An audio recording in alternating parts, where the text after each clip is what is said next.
Hey, welcome to the Do Good Work podcast. Today we're talking to Catherine Morgan. Catherine is an award-winning career transition expert who has been coaching clients and colleagues through job and life transitions for more than 20 years. And she's the founder of Point A to Point B Transitions Inc. and has earned her bachelor's in psychology from Vassar College and is the author of This Isn't Working: Evolving the Way We Work to Decrease Stress, Anxiety, and Depression. And she is on a mission to evolve the way we work so it works better for everyone. Catherine, excited to have you on. I'm so excited to be here, Raul. I always start with the journey as to what got you to this point in your career and focusing on this very specific life change in that we all experience. If it's either in our career or in any change in our personal life. I mean, there's big changes that always happen that are maybe trends or themes across different nationalities, different ethnicities, different backgrounds that we all go through, especially here in the States. But I'm curious, so like what brought you here out of curiosity before we lean into your work? Well, my career trajectory was derailed. I was laid off 3 times in 4 years, not for cause. My managers were totally happy with my performance, but one company canceled my product line. I was a sales rep. There was nothing for me to sell. Another company dumped headcount before the IPO to make the numbers look better. Standard operating procedure. I'm sure you've heard about that. And then another company that I worked for, I would have retired from. I was the happiest human on the planet working there. Unfortunately, it went out of business after 90 years and 6 weeks. So I was on the street along with 28,000 other people. And in that process, I learned a lot about reinventing myself, but I didn't really think about turning that knowledge, that hard won knowledge, into a business until I was at my last corporate job. And I'm like, you know what? I kind of am one of those people who have to work for myself. And the coach I was working for said, well, you can get paid for the resumes and interviewing and things that you help other people with for free. And this was like, I can get paid for this. And so 12 years ago, almost 13, I started Point A to Point B transitions, helping other professionals work through work and life challenges. Could be a layoff, could be a perfect storm of icky stuff like loss of a loved one, health diagnosis, financial stress, whatever. And these things don't tend to happen one at a time. Your partner serves you divorce papers as you get a cancer diagnosis, as you get laid off. Like that's how life seems to serve things up to people. I want to lean into more about the work, but I love the fact that you focused around what my experience was, like your own experience, the things that you were already doing, packaging that up, creating some sort of IP around that.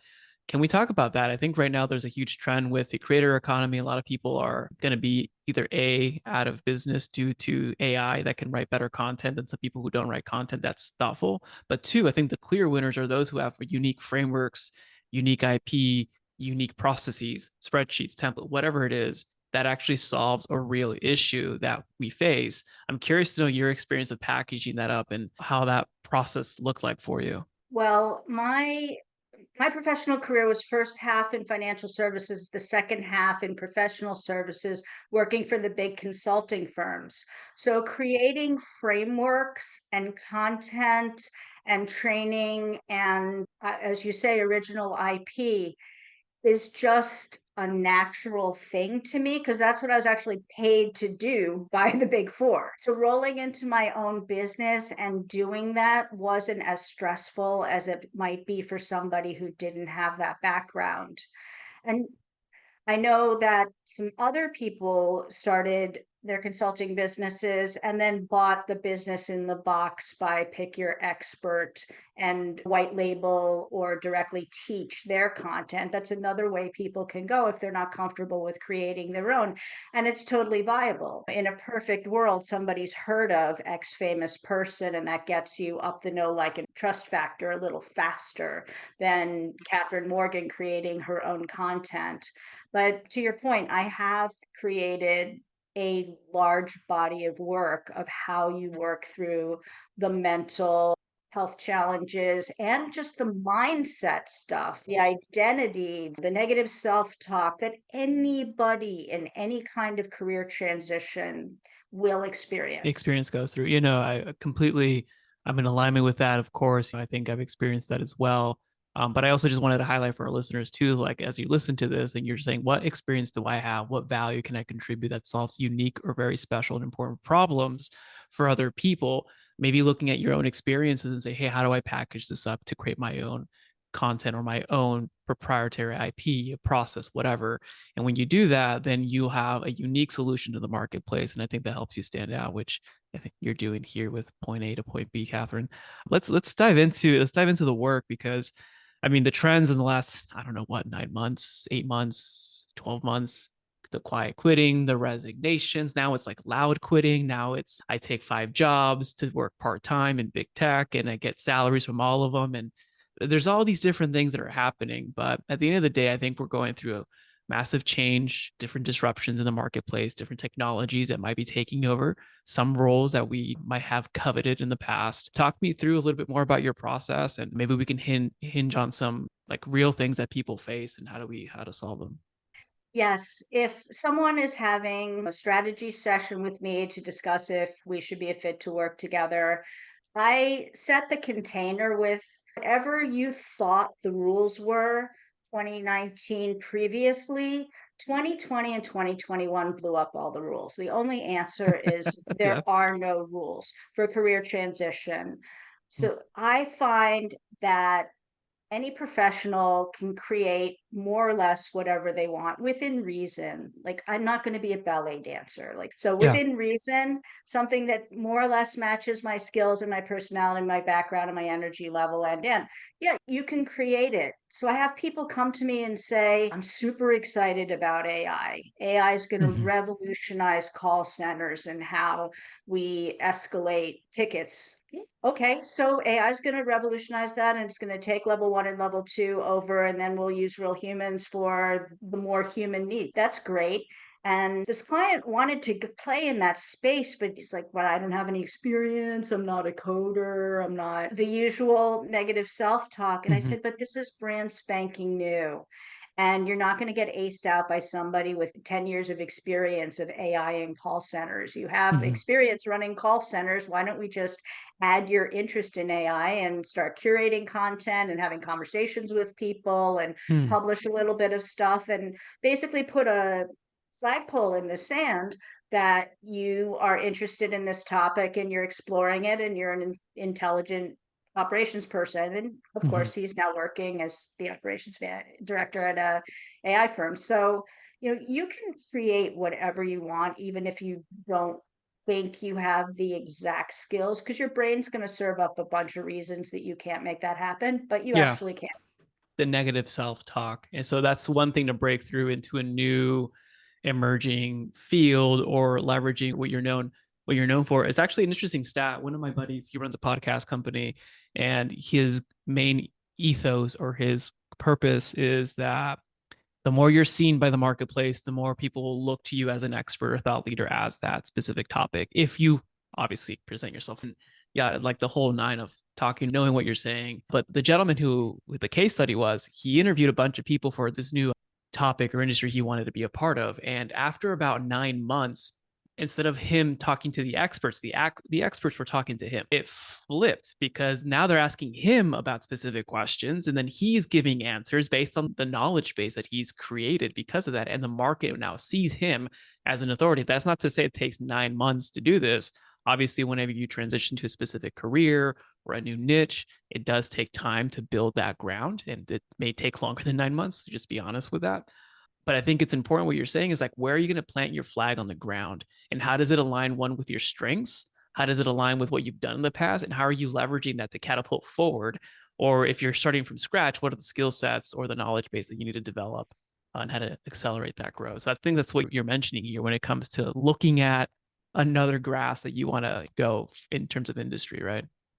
Yeah, and LinkedIn is super helpful for this. Yeah. You can seed things that you want people to see. You can follow companies that you're interested in. You can comment on organizations that are doing what you care about. You can alter your headline, which I think is the most valuable piece of real estate on the internet, is that 200 characters that you have for the LinkedIn headline.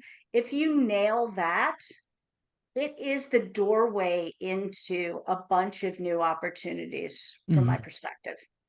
No, 100%. So there's I don't want to just consolidate and make it super simple. There's two ways of doing this, right? But there might be two ways, right? You do the slow track where you're working in your career right now, you start planting the seeds for the future, and you do that while you're working. Some and others get kicked in the rear and accelerated towards that, right?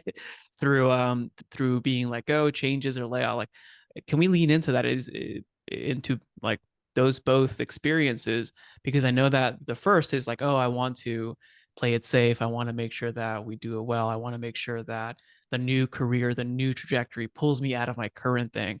And that's a safe way of approaching. That's what I've done in the past. And other times as well, like things change.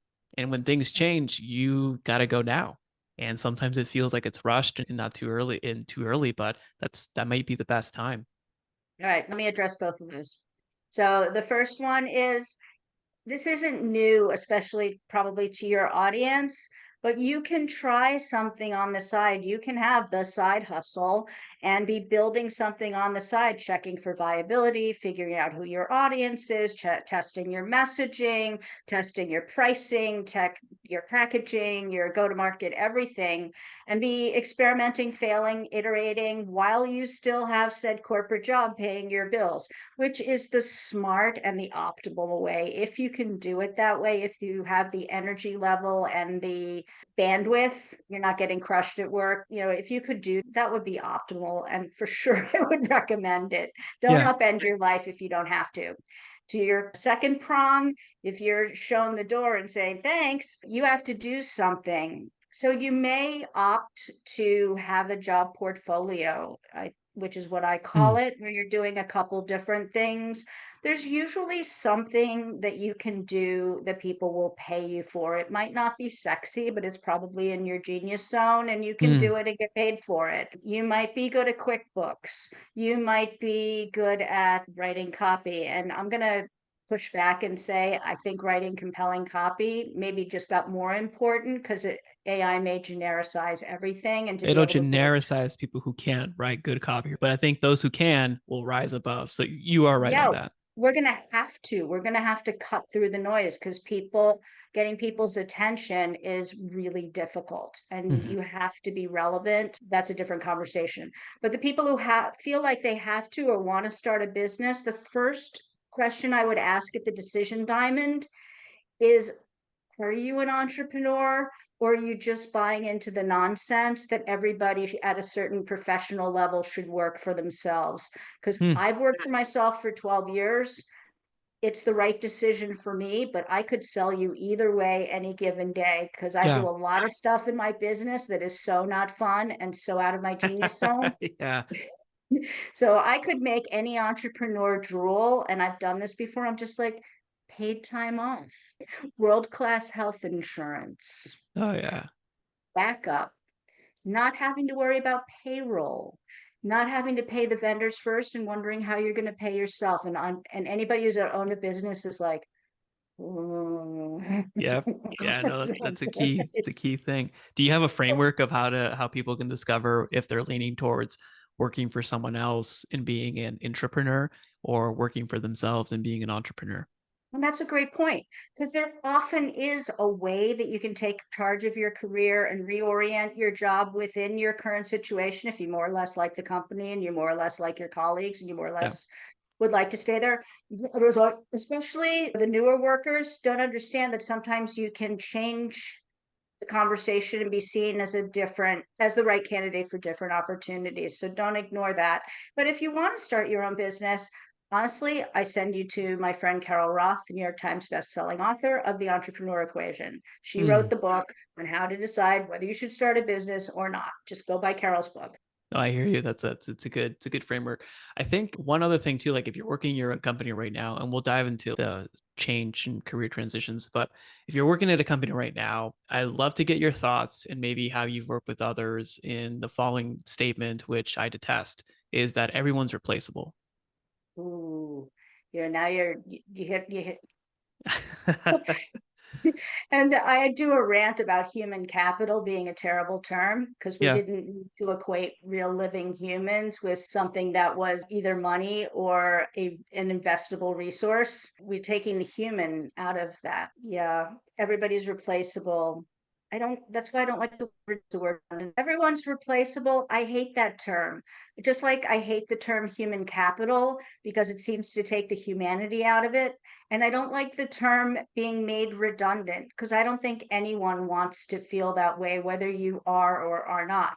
Yeah. But one thing I will tell you, an insider's view, is a lot of organizations think somebody is replaceable because they did not know everything this individual Oh was yeah. doing or how many fingers they had in different pies. And when this person leaves, they are scrambling. And often that's an opportunity for the person to go back and say, hey, I'm available for a consultant at this hourly rate, and to be able to work on what they actually cared about for a good hourly rate at two-thirds or a half of the time they were doing in their full-time The job. full time. No, that's a genius move. That's exactly what I was telling a friend of mine. You know, like you should just transition out and just be hired as a consultant fractionally. This saves them costs. They give the peace of mind, and also you have the revenue coming in. Clients do that. It's sweet.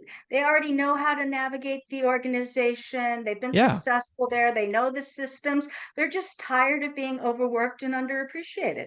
100%. And I think the key thing too is that everyone replaceable. In theory, yes, but in practicality, it's one of those things that it's easy to say, but it's very difficult to actually execute and do. And like you mentioned as well, you don't know how much someone is actually A, embedded into the organization, and B, actually adding more substantial value than we surface level. The one key thing though to keep in mind too, and I think on the flip side, and I'd love to know what you also recommend, is how to make yourself irreplaceable. And I think there's two things that compound, that's education as well as finding new opportunities to do value add things. I think education is probably the most exponential thing that we can do as humans. I mean, I know it's the sexy thing right now is AI, ML, whatever. Your brain is an exponential component for growth. And I think the more that you grow, the more that you can find and contribute added value. There are ways for you to become irreplaceable at that point, plus the relationship building that you do. But I'm curious to know, like when you're working with people and giving them that framework, what are the other things that people can do to become irreplaceable? Yeah, I agree.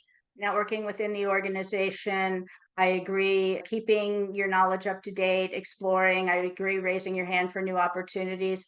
I would also say make sure that you take responsibility for your professional learning plan. Nobody is responsible for that but you. Your manager is not at most companies managing your career progression or your learning plan. That's on you. So hands on, take it. I joke with people, I say, I don't care who you're getting a paycheck for, we're all self employed. And that's a useful mindset to evaluate opportunities and training and investment of time and money. No, 100%. The other key thing too there is that when it comes to your own education, I think you can never depend. If your baseline is what the company is paying for me, then your baseline is literally average, just like everyone else. And that could be optimized for the lowest common denominator. One thing that I started practicing was just reinvesting, it was at 3 or 5% of revenue or income into Mhm. education. And when you have that little pile growing, like, oh, you can go to this event, you can buy this mastermind, et cetera, et cetera. And it does pay because I think we undervalue that one, schooling ended maybe 10, 15, 20, 30 years ago, but two, education never ends. And if you learn something, you can probably 10 to 50x that multiple, whatever you invest in, even higher if you read a lot of books. But I think that's a key, it's a key important thing. Let's talk about the mindset shifts that happen and people go through. I know that I was reading posts on LinkedIn. So shift specifically now with what's going off. I mean, the season that we're in right now is layoff season, especially in tech. And some of the mindset shifts that or mindsets that people go through, like I didn't know the statistics when someone is let go, what they go through and how higher likelihood for negative thoughts, depression, and so on. And I've personally have hired plenty of people, but I've also had to let go of a select few. And I never really understood the weight of that impact. Even though as a good leader, you have to know when it's time to let go. I never took that side of empathy of understanding, well, obviously doing the best that I can to let people go, but understanding what they will go through the 3 months, the 6 months after that transition. Can you talk to us a little bit more about that? Yeah, the first segment would be the layoff that is done with respect and kindness, Mhm. which it sounds like you would have done, respect for the human, being empathetic and saying, I'm really sorry that we have to do that. The organization, just considering the person versus being fired by email or a lot of people are just getting fired by email, or I'm sure you read the same awful stories I have. The guy who's going to work at 4 in the morning to finish something and he finds his key card doesn't work. Oh And yeah, that's how yeah. he finds out that he was let go. Like, are you kidding me? He's freezing his butt off trying to get into the building at 4 in the morning and his key card doesn't work. How postal would that individual feel? Not even the courtesy of an email to Mhm. know this. So that's the first segment. But when I first started my business, there was a little gender divide in this, but that's gone. A lot of people take their identity from their job. So Mhm. when they are let go, especially if they've been there for a long time, 8 years, 10 years, 20 years, they do not know who they are without being X title level at X company. They Mhm. literally feel untethered and will not go into social situations because they do not know how to introduce themselves because it was Mhm. always attached to their job. So the first thing we have to uncouple is that you are more than your job. Yeah, you're not your job. Well, you are, but you're more than that. So I am Yeah. career transition expert, Catherine Morgan, but I'm also a sister and a daughter and a friend, and then like there's more to me than that. But Mhm. people get so because the financial aspect and the identity aspect is so entrenched, it's really hard to put like you're actually more than that. And I have to gently say, I get it. So Mhm. that's the first thing we need to do. We people immediately go to the catastrophic even if they've been employed for most of their whole career, Mhm. especially the first layoff, they feel that they're unemployable or in some way damaged goods, Mhm. or nobody's going to take them seriously. And the only time you can change a job is when you have one, or all sorts of nonsense that's 2019 and previously. That's not the case anymore because at this point, literally everybody has been laid off at some point, or somebody within their inner circle has. It does not have the stigma it used to have. That makes a lot So of sense, but I still think though that the experience and the mindset that people go through are important to work through individually. Because awful. It's yeah, awful. And let's the go thing through maybe a parachute plan. Like, let's say you're going through this right now. You're one of the thousands that are experiencing this and may experience this anytime in your career. But what would be like a parachute plan? Like, here's what you do week one or day one, or like, what do you recommend when you work with teams and clients? okay, so the first thing I would do is acknowledge that there has been a loss. Trying to push through, sweep it under the rug, say it's no big deal is not helpful. It's like Hmm. acid reflux, it'll just keep coming back. Hmm. So acknowledge that there has been a loss. Do massive self care to do whatever you need to do to get yourself in a good mindset. Do not burn through your network immediately before you've taken a little time to lick your wounds and heal and Smart move. That's a smart move. you've gotten your messaging nailed because as you well know, you don't get success from networking unless you have a very clear and specific ask. So if you're what I'm looking for and why I'm the right fit for that isn't crystal clear, you will not get good results for your network. And then you're going to have networking shame 4 to 6 weeks later when you have to go back That's a to these thing. same people because you botched your first offer. So ignore the knee jerk response to get, I've got to get out there and get it. No, just fall back, self care, update your resume, update your LinkedIn profile, start working on your story, call a friend, go on vacation, like do something to just sort of reset. And then Yeah. when you're feeling good about yourself, Then start near term with the people who already really like you. So if you totally face plant, which you likely will, not a big deal.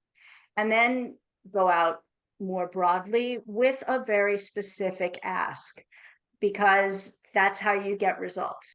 No, I love the sequence of events. Obviously, take care of yourself depending on your situation. If that's a couple of days, if that's a couple of weeks, if that's a month, depending again.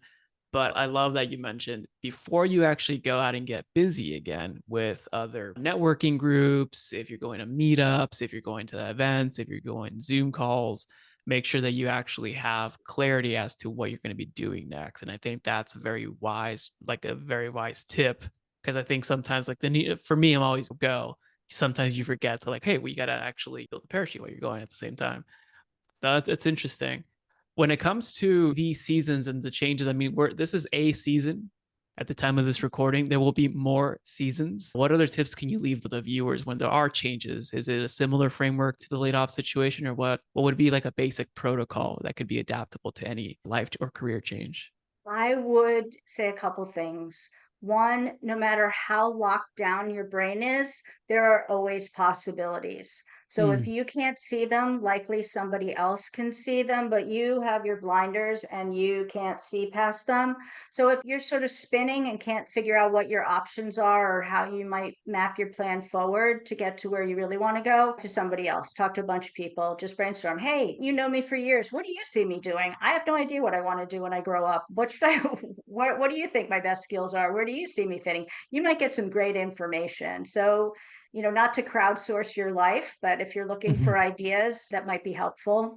Another thing is to give yourself permission to actually want what you want. Because a mm, lot of times you really know what you want to try next, but maybe your partner is risk averse, or maybe your family has always done X, or maybe society, the clickbaity headlines on the interwebs are telling you X. Like, just give yourself permission to want what you want. I have found that when people get hampered with their job search, they're not making progress and they're going after something that they're a logical fit for. It's because they don't actually want it. They're going after mm. the thing that seems like the right thing, or I've always done this, or I'm a logical fit here, but they actually are so tired, they're so over it. Go after the thing you want. More often than not, you can create it. No, I like that. Being open to new ideas, connecting with others. And I think that's one of the key things is that we're communal beings, that we need each other, even though sometimes we might be knuckleheads like me that want to be the lone wolf all the time. But trust me, communal and it's always either groups or masterminds have always been extremely fruitful. But then the second is like not being afraid of taking not just what you want, but like also what's drawing you, what are you called to? And I think that's a bigger draw when you actually take action on that. Well, Catherine, this was a very enriching conversation to say the least. And I think we had a lot of good frameworks that we went through for our audience. What's the best place for people to, one, thank you for being on, and two, learn a little bit more about what you're up to?